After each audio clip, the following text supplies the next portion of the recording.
कुछ रिश्ते अधूरे रह जाते हैं और फिर सालों बाद अचानक किस्मत उन्हें ऐसे मिलाती है जैसे कहानी को दोबारा लिखा जा रहा हो।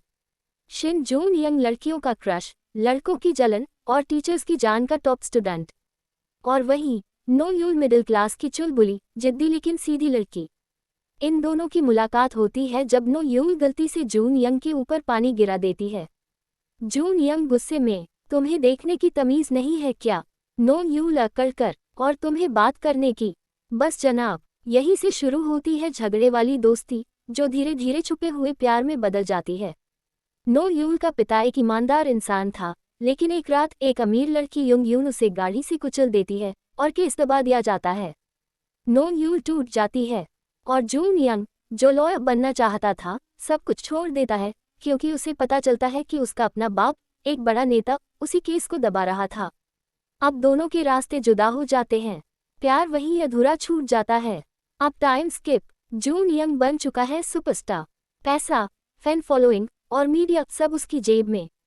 और नो यूल अब एक स्ट्रगलिंग प्रोड्यूसर है जो किसी भी कीमत पर डॉक्यूमेंट्री बनाकर पैसा कमाना चाहती है।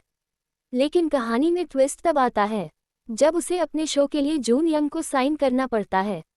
वो डरती है, कांपती है और कैमरे के पीछे से बस उसे देखती है। और जून यंग, वो मुस्कुराकर कहता है, कैमरा चालू करो, मैं तुम्हारी स्टोरी बनाना चाहता हूँ। प्यार कभी खत्म नहीं होता, बस वक्त की धूल उसे ढंक देती है। पर जब वो धूल हटती है ना, तो फिर तूफान आता है। जून यंग अब नो यूल की डॉक्यूमेंट्री के लिए मान तो गया है, लेकिन ये कोई फिल्म नहीं, ये उसकी जिंदगी की आखिरी कहानी है। डॉक्टर की रिपोर्ट कहती है, ब्रेन ट्यूमर एंड स्टेज।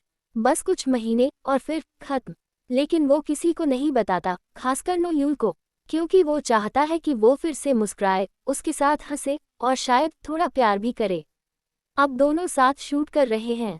कभी लड़ते हैं, कभी हंसते हैं और कभी आंखों में चुपचाप देख लेते हैं वो बीते हुए साल। एक दिन नो यूल कहती है, तुम इतने अजीब क्यों हो गए हो? जून यंग मुस्कुराकर जवाब देता है, क्योंकि अब मैं टाइम पास नहीं, टाइम गिन रहा हूँ। नो यूल समझ नहीं पाती, पर उसके दिल में हलचल जरूर होती है। एक इमोशनल रात, बारिश हो रही होती है और नो यूल गाड़ी में बैठकर रो रही होती है।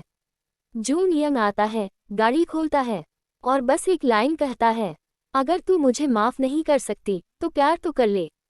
नो यूल उसे घूर कर देखती है और पहली बार उस दर्द को पढ़ पाती है जो वो छुपा रहा था। धीरे धीरे नो यूल उसके करीब आती है। वो हंसने लगती है, जून यंग के साथ जीने लगती है। लेकिन उसे अब भी नहीं पता कि ये सब अस्थायी है। और एक रात जून यंग उसे देखकर सोचता है, काश जिंदगी रिप्ले बटन देती तो मैं तुझे वहीं रोक लेता। जब किसी को कम वक्त बचा हो तो वो सब कुछ देने की कोशिश करता है।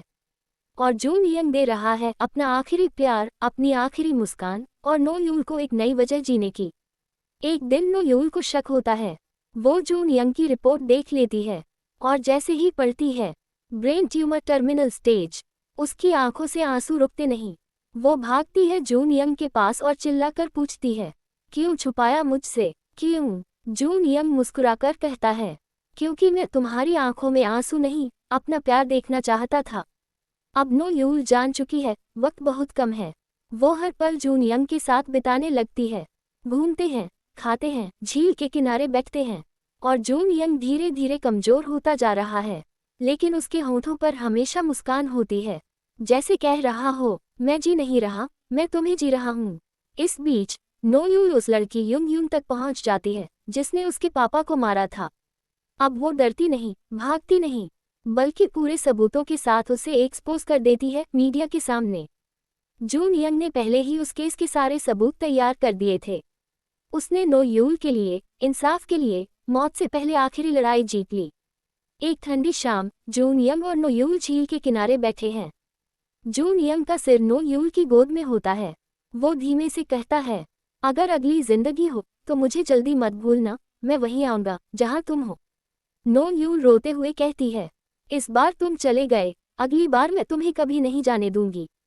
और फिर धीरे धीरे जून यंग की आंखें बंद हो जाती हैं। अनकंट्रोलेबली फॉन्ड कोई फेरी टेल नहीं था, ये अधूरी मोहब्बत की वो कहानी थी जहां एक लड़का अपने आखिरी सांस तक किसी की आंखों में मुस्कुराहट भरने की कोशिश करता रहा।